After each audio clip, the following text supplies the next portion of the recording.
To reach your love, I'd swim across the sea.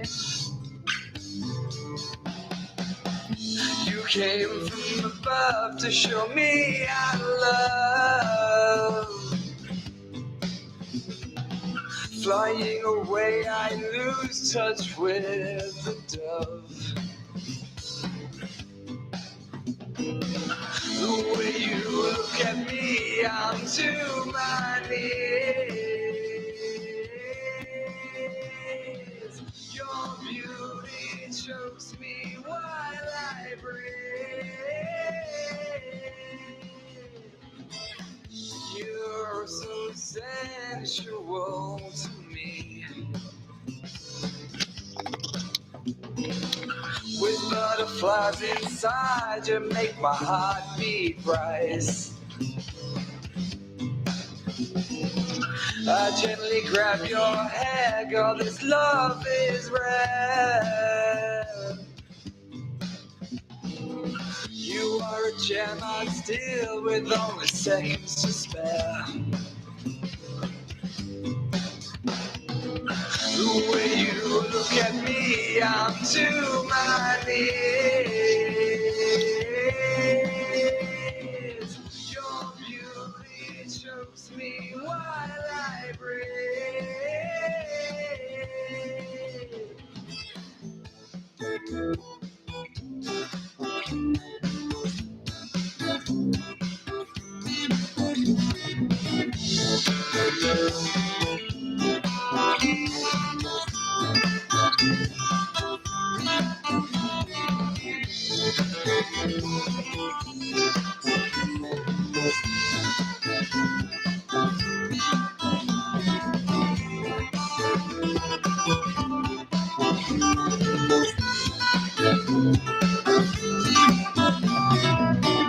To see and feel. Hi, this is Theresa Velasquez, Dr. Theresa Velasquez, with Pageant Reporter Hollywood Connections.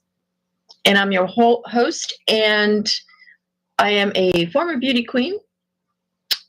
And I have doctorates in management and leadership. I have a private patrol operator license owner. And we have some wonderful guests here. I also have Deborah on the phone.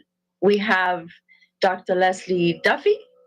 She is a former beauty queen as well, and she has a practice as well, right? You have your practice. And then we have James Bell, her husband, former military. He's an attorney as well. We have some amazing people. We have NJ, that's his stage name, Nathan Hutchins from the UK. And we have Deborah Hammer. She is a journalist, a musician, and she's an actress, and she has her little dog stories today. We're talking about the rescue dogs and nonprofit organizations. That's our topic today. Kella, are you there? We're waiting for Kella to get on. She asked me for the link to the StreamYard. So she should be able to get in there. So could you tell us a little bit about your story of you have, how many dogs do you have, Leslie? Dr. Leslie Duffy? We have 2 dogs right now. My favorite dog of all time was a rescue dog. Her name was Grace. She lived to be 11 years old. So when I was newly married, I just had moved to Kentucky. I didn't know anyone. Both my grandfather and father died of cancer within 2 years of each other. I was in Kentucky all by myself. I was in medical school. It was a big struggle. It was very difficult. And I was on the borderline of having a nervous breakdown. And so I got my dog Grace, named Grace because she was my saving grace. And she just turned things around for me. She gave me somebody to look forward to come home to, somebody to take care of, somebody to love. You know, they always want attention, and they bring so much joy to your life. They help you forget about your problems, and you can just focus on them, and it's just unconditional love. So, you know, she will always have a special place in my heart. and I miss her very much. Absolutely. So, and then we have her husband, Jimmy, James Bell. And you shared these dogs, these little rescue dogs, or? I think you're on mute, Jimmy.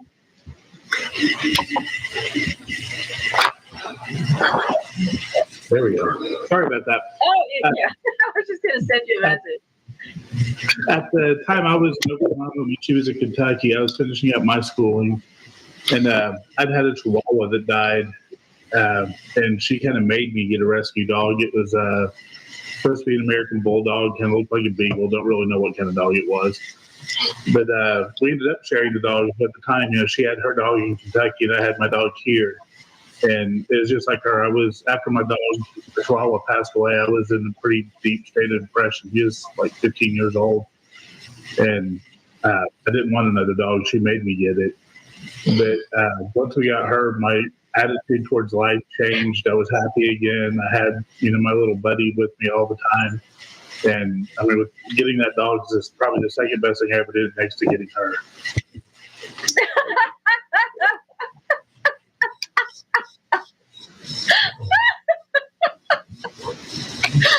Oh, that's cute.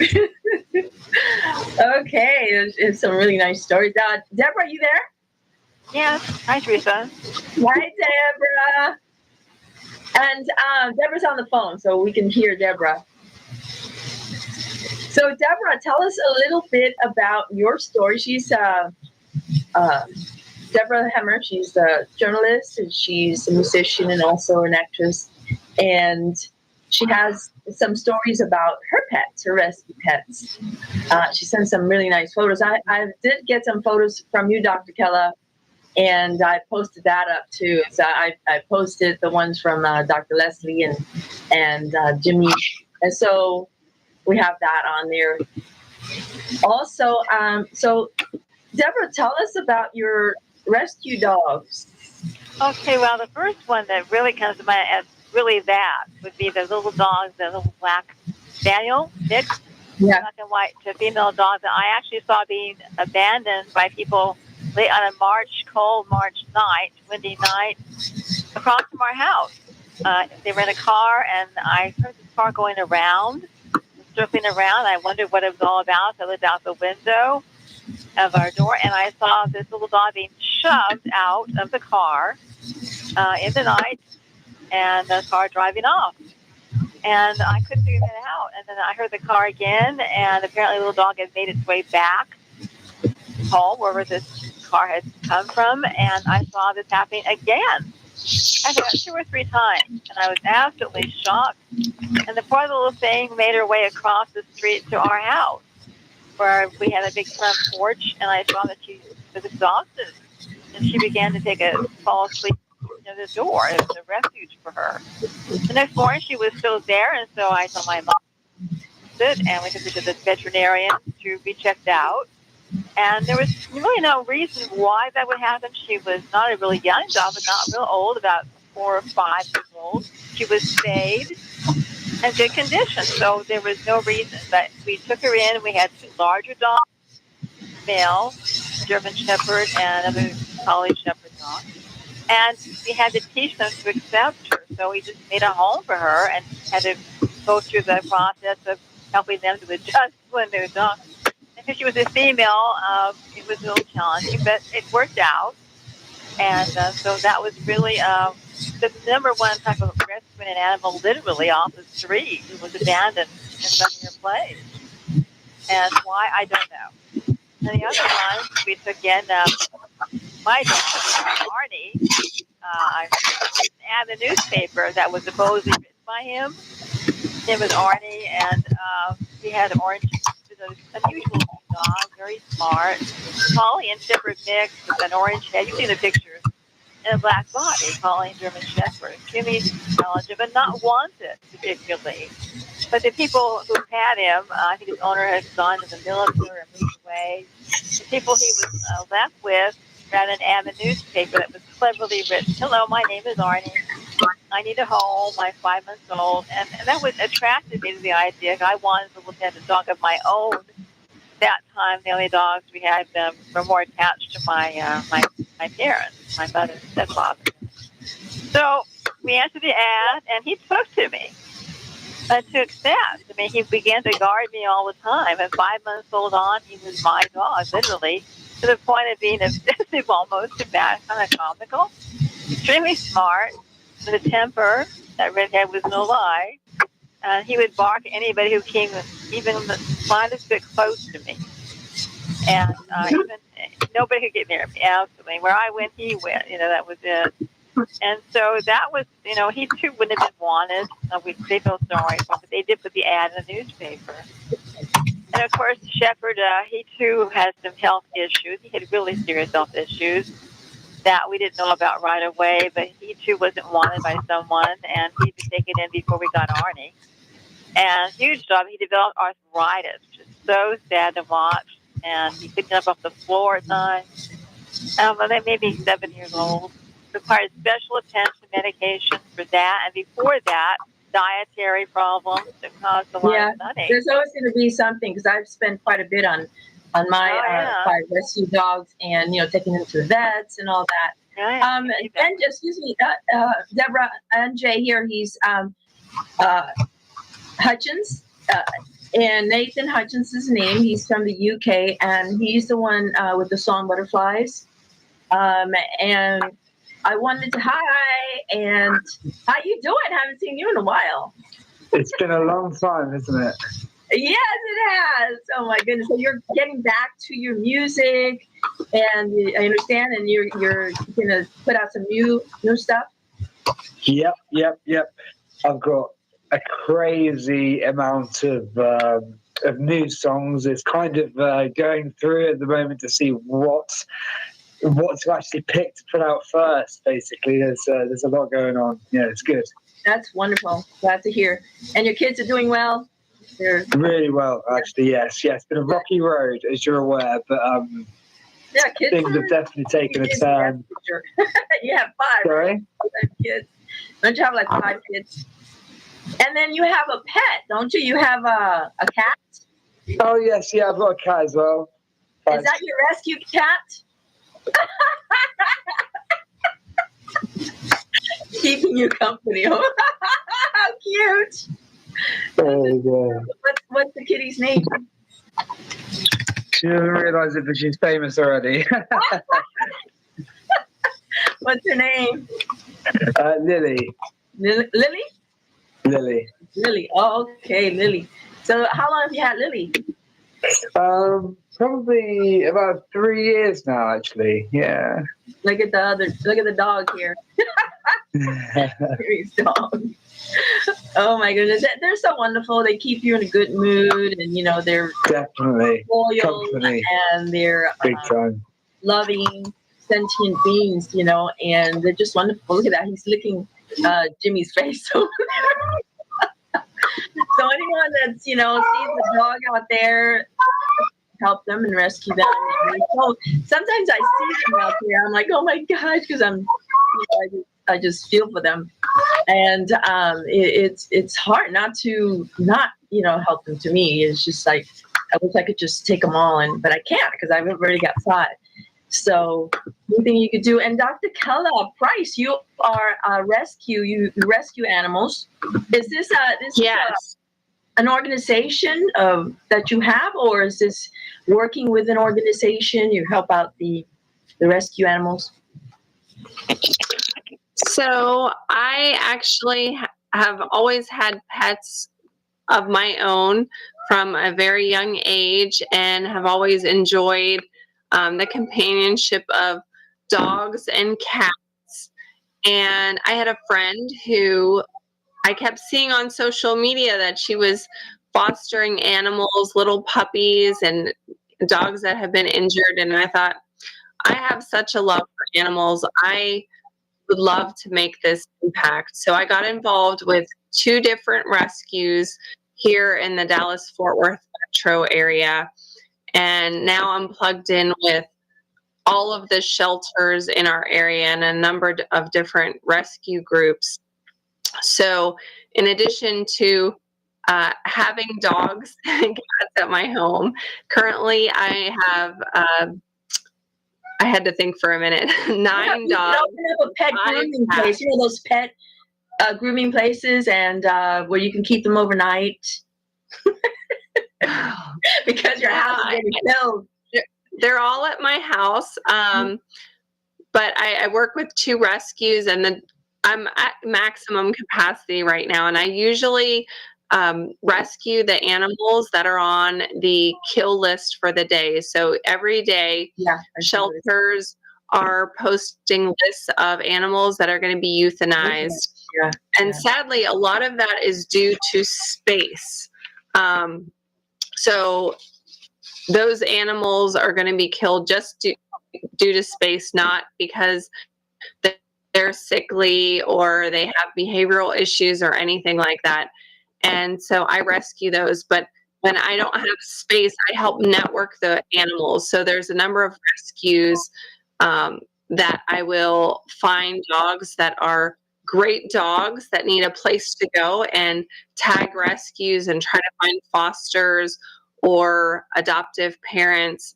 Some of the dogs we actually ship out of Texas to other areas. We shipped a dog to Canada last week. We shipped dogs to Colorado. One of the dogs I fostered got on a transport today to go to its forever home in Maine. So that's like super exciting. Yeah. But so how do you really a labor of love. Excuse me, how do you do this? How do you do this? How do you find these people? Social media or? A lot. It's all social media. Some of them I don't know. I'm in a bunch of groups for people who like certain types of dogs. So typically, if there is, for example, a lab on the last call list, I will go in the groups of people who love labs and have labs already and post pictures of that animal to try to get them placed. There's also specific groups for fosters and rescues, but it's a lot of networking and sharing video and photos because there are just so many. I have some statistics that I looked up for you today, some current statistics. There are 7 million animals in the shelters in the United States. And over the course of a year, Texas Health and Human Services says that we euthanize 15 million dogs and cats every year. 15 million. This is a huge cost to us as taxpayers. In addition to hurting my heart as an animal lover, USA Today says that this costs taxpayers $2 billion to collect these animals, house them, kill them, doesn't make sense. It just doesn't make sense. It doesn't make any sense, huh? That's messed up. It's staggering. It's a huge population problem. So we have 10,000 humans born in the United States every day and 70,000 puppies and kittens.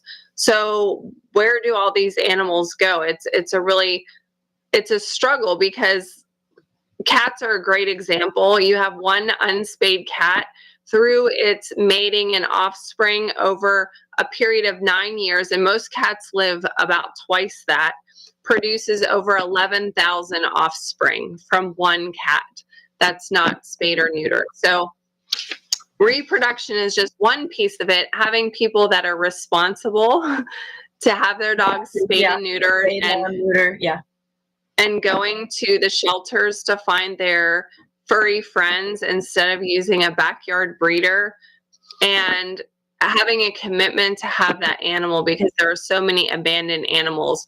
And sadly, some of it we see because we're in a recession right now. Times are hard.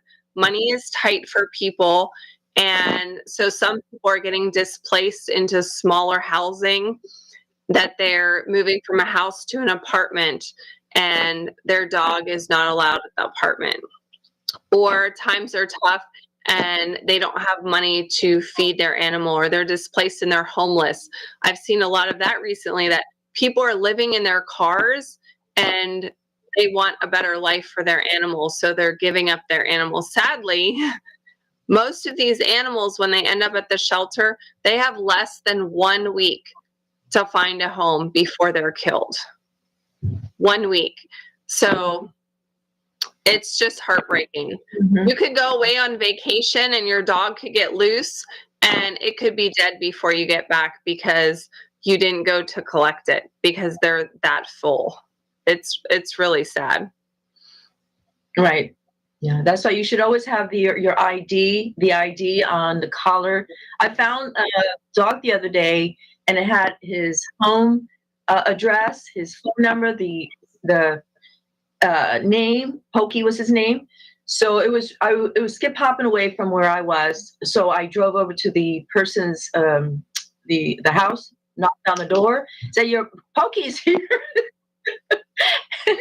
Pokey, he was like, "Oh, I'm so really," he was all excited. But that dog would not. He was crying to me. He was right attached to my leg. And, it's like, oh, like he was scared. And animals, are attracted to me because I love animals. So I guess they know that, And so, but the guy, the caregiver, the person at the house he was very happy. But if he wouldn't have had that address and his name and the number, what would have happened to Pokey? You know what I mean? Yeah. So, Microchipping is another great option. And you can take a dog, if you find a stray animal, to any veterinary office or shelter and get them scanned to see if they have a microchip. Unfortunately, a lot of these dogs that are dumped, the person sometimes will not reclaim them for whatever reason, or they've forgotten to update their information, so it takes time to track down the owner. So that's so important. The other thing that I really wanted to share that I've seen a lot in the last couple months are dogs that are being brought to the shelter because sadly their owner is aging and they've either gone into a nursing care facility or they're on hospice or passed away, and that individual did not have information in their will and money provisions to care for their animal. So their beloved pet, a family member, or if they don't have family, dumps them off at the shelter, and these dogs are getting killed in it. It's so sad because if I was the owner, I would be livid that my family discarded my dog after my death. So it's so important to make those provisions in your will for your animal and provide some funding if you're able, because rescues are more likely to take an animal when it has funding backed. So if something happens to you, you have that peace of mind that your beloved pet is going to be cared for and loved. Exactly. Yeah, that's very true. And I have one that was he was just looking